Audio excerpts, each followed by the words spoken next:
Saudações rubro-negras. Salve, nação. Para começar bem, para chegar bem, já chega soltando aquele like. Só quem é campeão vai soltar o like e vamos acompanhar o que a mídia esportiva está falando desse título do Flamengo. Nada melhor do que a gente começar no Sport TV. Então é isso. No estádio, não. Segue suas imagens do Mas Sport a gente vai TV. ouvir agora o grande personagem da final. O Danilo conversou com o repórter Kiko Menezes e a gente mostra para vocês. E todos os outros escanteios anteriores eu estava atacando sempre um pouco mais na direção do primeiro pau, saindo um pouco do gol, né? Na quina da pequena área, que é onde a gente tinha um pouco trabalhado. Só que o Palmeiras estava muito forte ali, e tem jogadores muito fortes ali na bola aérea. Então assim eu falei, eu não vou lá, eu vou um pouco mais reto em direção ao gol. E ficava, procura a bola, procura a bola, procura a bola, procura a bola. E daí quando ele bateu e eu dei um segundo a mais de espera, a defesa do Palmeiras andou. Como inércia mesmo, porque como defensor a gente quase sempre quer ir para frente para atacar a bola. E nessa que eles andaram um pouquinho, a bola do Arrasca essa vez veio um pouquinho mais alta e com uma força interessante. E aí eu precisava só saltar bastante. Eu falei, agora contigo. E aí eu consegui saltar e pegar ela em cheio. E aí depois ficou tudo escuro. Aí já não lembro de mais nada. Obviamente para mim é um prazer imenso, eu nem sei explicar, né? Ser só o terceiro jogador do Flamengo a marcar numa final de Libertadores, principalmente na conquista do tetracampeonato, que é uma coisa que vai ficar marcada para sempre. Mas eu prefiro que fique guardado o trabalho de equipe, né? A construção desse título que foi sendo feita durante todo o trajeto na Copa Libertadores, até porque, tal qual eu falei com os meninos, né, da equipe na véspera do jogo, numa conversa, falei, o nosso caminho na Libertadores foi muito difícil.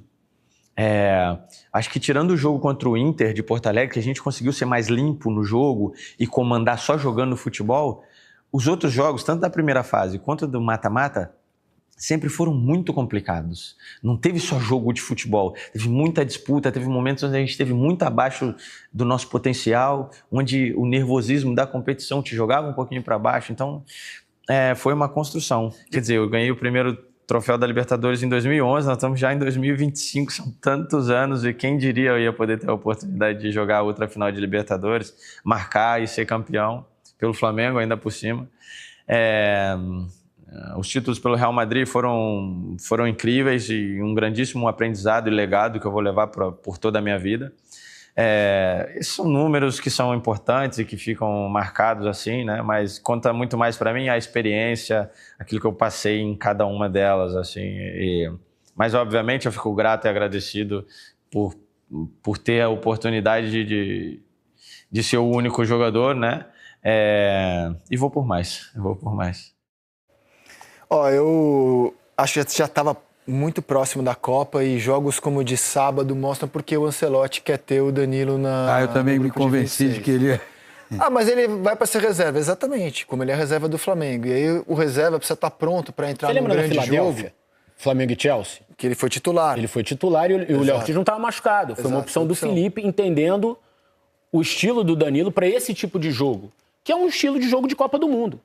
Né? Você enfrentar os melhores times europeus é como você enfrentar as melhores seleções europeias. São seleções ali. E a percepção do Felipe foi que o Danilo, para aquele jogo, era um nome mais indicado. E no caso do Ancelotti, acho que não tem como o Danilo ser titular. Não tem como. Com Militão, com Magalhães, ele está lá no grupo, provavelmente. Mas você precisa ter um zagueiro reserva para jogar uma decisão, uma final de Copa do Mundo.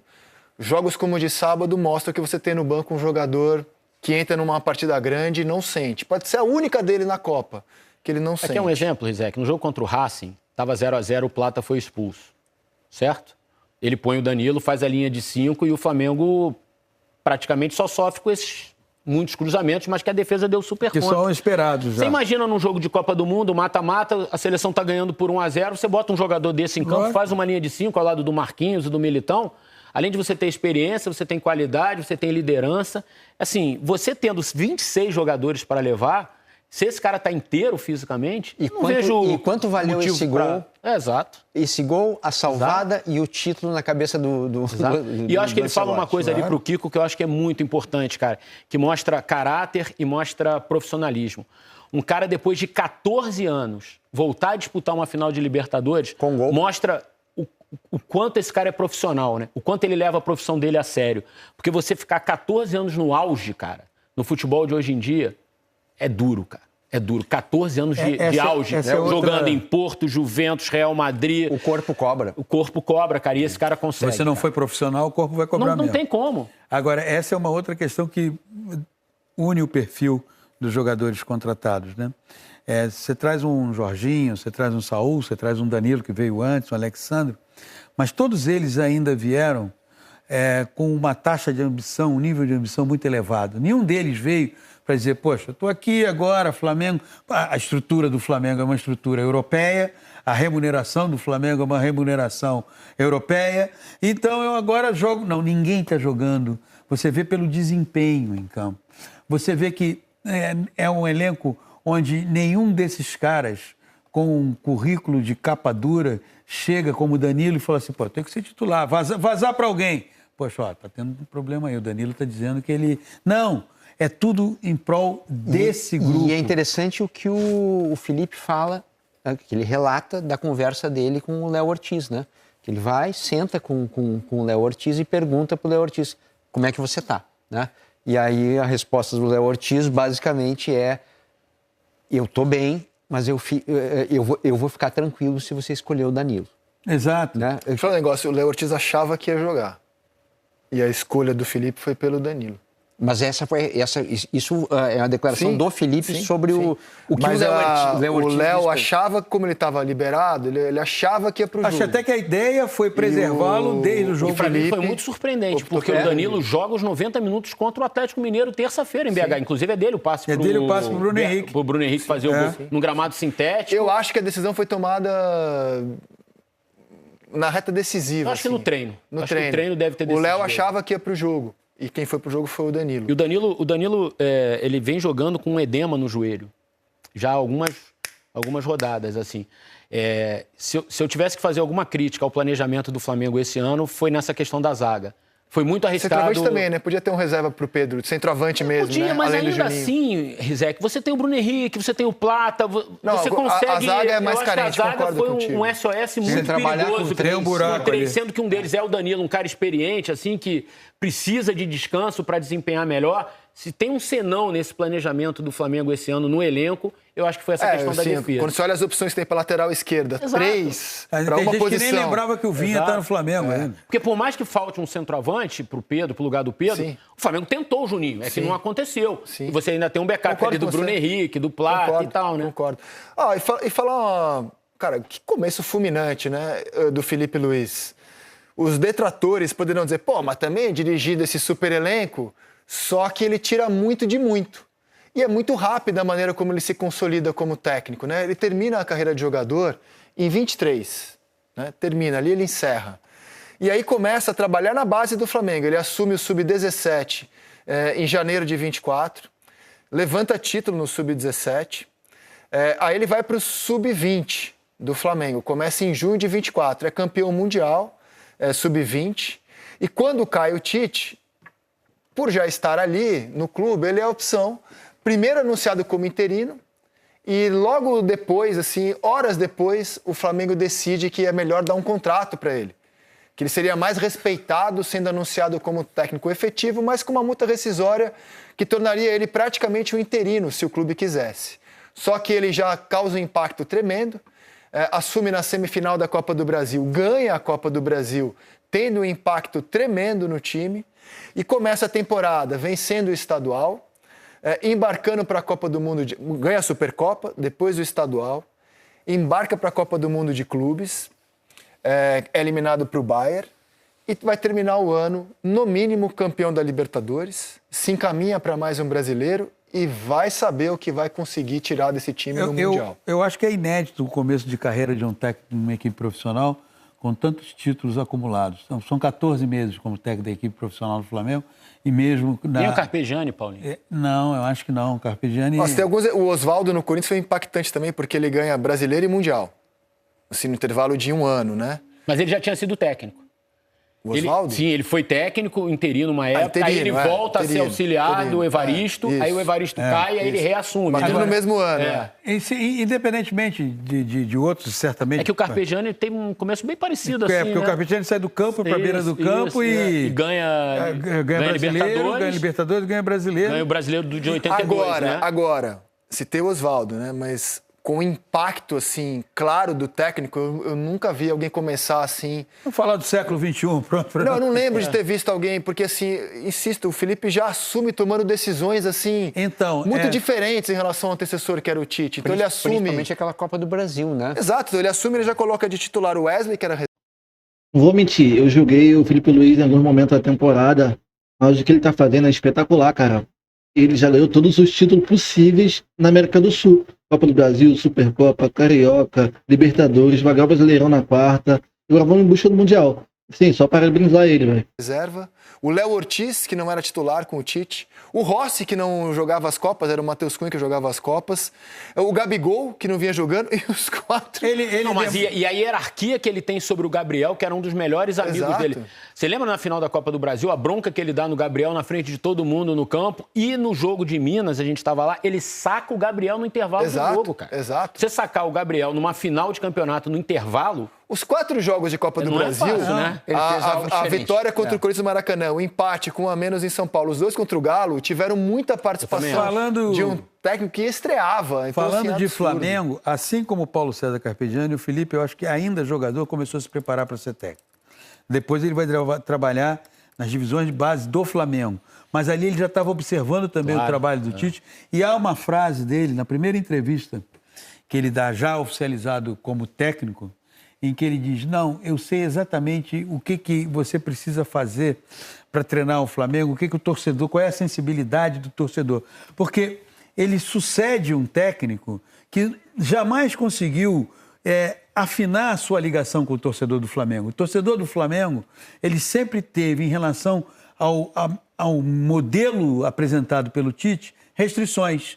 Não é que ele detestasse o Tite, mas ele sempre tinha uma ponderação. E o Felipe entende como é essa percepção do torcedor do Flamengo, e isso é importante o técnico perceber, porque ele não pode ir na contramão daquilo que é um sentimento, ele não precisa virar refém, mas ele não pode ignorar aquilo. E o Flamengo começa a partir dele, e são várias situações. É o segundo mais citado, né? Depois do Rossi, a galera optou pelo Felipe como personagem. Eu acho que ele ainda é um técnico que vai ter muito a aprender no futebol para viver no futebol. Mas mesmo nesse início, nesses 14 meses, que já tem muita coisa acumulada, ainda tem muita coisa por viver. Porque você, enfim, são relações, você contraria daqui, você alegra dali. Agora, como ideia de jogo, como execução, eu acho que ele faz isso muito bem. Tem uma coisa que é curiosa no Felipe, né? Porque o DNA do Flamengo sempre foi aquela coisa de vai pra cima deles, Mengô, atacar. E se você for olhar bem, a campanha do Flamengo na Libertadores, ela é muito mais defesa do que ataque. O Flamengo tomou 2 gols no mata-mata da Libertadores. E a melhor defesa 2 gols do Estudiantes. E a melhor defesa do Campeonato Brasileiro. Passou sem tomar gol do Inter, passou sem tomar gol do Racing e na final não levou gol. E na primeira fase levou 3 gols do Central Córdoba, 2 no Maracanã e 1 fora só. Então, assim, a defesa na Libertadores foi o grande ponto de desequilíbrio a favor do Flamengo no título. E no Campeonato Brasileiro, diferente. É um time que tem o melhor ataque longe do segundo colocado, né? Então, e a melhor defesa. E também tem a melhor defesa. Mas isso mostra, assim, essa... Cara, o Flamengo levou só 24 gols. No Brasileiro. Então, cara, não, mas pra mim o mais impressionante é o desempenho defensivo do Flamengo na Libertadores, que pra mim garante o Flamengo chegar à final e garante o título. E isso disfarça um pouco essa cultura do Flamengo de só atacar, só atacar, só atacar. Eu vou fazer uma linha do tempo agora de títulos por país na Libertadores, porque em 2010 estava 22-13 para a Argentina. Parecia que a gente não quer pegar a Argentina em número de títulos na Libertadores. E só um pouquinho, diretor, vem para cá. E a gente vai contar agora essa história desde o começo, né? Desde o começo da Libertadores. Então eu falei, em 2010 estava 22-13. Hoje, vocês sabem, está 25-25. E a gente vai passar. Se não, no ano que vem, se acontecer uma zebra e não der um time brasileiro, em breve a gente passa. Mas nos anos 60, quando começa a competição, a gente vai década a década. Nos anos 60, a Argentina teve 5 títulos. Foram 2 do Independiente, 1 do Racing, 2 do Estudiantes. O Brasil teve 2, o Santos do Pelé, em 62 e 63. E o Uruguai, 3. O Uruguai teve mais títulos do que o Brasil na primeira década de Libertadores. Aí vem os anos 70. A Argentina vai chegar a 12 títulos, o Uruguai vai chegar a 4, o Brasil vai estacionar nos 3, aliás, vai acrescentar um aos 2 que tinha, porque o Cruzeiro é campeão, e o Paraguai vai ter o seu campeão, que é o Olímpia. Então, nos anos 70, o Independiente ganha 4, o Estudiantes 1, o Boca ganha os seus primeiros, os 2, o Cruzeiro leva em 7,6, o Uruguai ganha com o Nacional e o Paraguai leva com o Olímpia. Vem os anos 80, a Argentina vai chegar a 15 títulos, o Uruguai vai chegar a 8, o Brasil vai chegar a 5. E a Colômbia vai ter o seu primeiro campeão, que é o Atlético Nacional. Pela Argentina foram campeões o Independiente, o pequeno Argentino Júnior e o River Plate. O Brasil ganha 2 com o Flamengo, aliás, 2 com o Flamengo em 81 e o Grêmio em 83. E ambos campeões do mundo, inclusive. E o Uruguai vai ganhar 4 títulos. É a última década de brilho do futebol uruguaio. O Nacional ganha 2 e o Peral ganha 2. Depois vem os anos 90. A Colômbia ganha no Nacional de O Medellín. Atlético Nacional. Era Escobar. Né? Isso. Maturana. E aí nos anos 90, a Argentina vai chegar a 17, o Brasil vai chegar a 11, o Uruguai estaciona em 8, o Paraguai vai ter mais um e o Chile vai ter o seu campeão. Andou bem aí, né? Aí nos anos 90, o Vélez e o River Plate vencem pelo futebol argentino. 6 campeões do futebol brasileiro, o São Paulo do Telê, 92, 93, o Grêmio do Filipão, 95, o Cruzeiro do Paulo Autuori, 96, o Vasco do Antônio Lopes, em 98, e o Palmeiras do Filipão, em 99. O Olímpia ganha pelo Paraguai e o Colo-Colo, chileno, é campeão. Vem a primeira década dos anos 2000, a Argentina vai chegar a 22 títulos, o Boca ganha 4. Era Bianchi, né? O Estudiantes ganha 1, aquele do Verón em cima do Cruzeiro. O futebol brasileiro leva com o São Paulo em 2005 e com o Inter em 2006. Os 2 também viriam a ser campeões do mundo. O Paraguai ganha mais 1 com o Olímpia, a Colômbia ganha 1 com o Once Caldas e o Equador... Do Boca. Exato. E o Equador ganha com a LDU, em cima do Fluminense.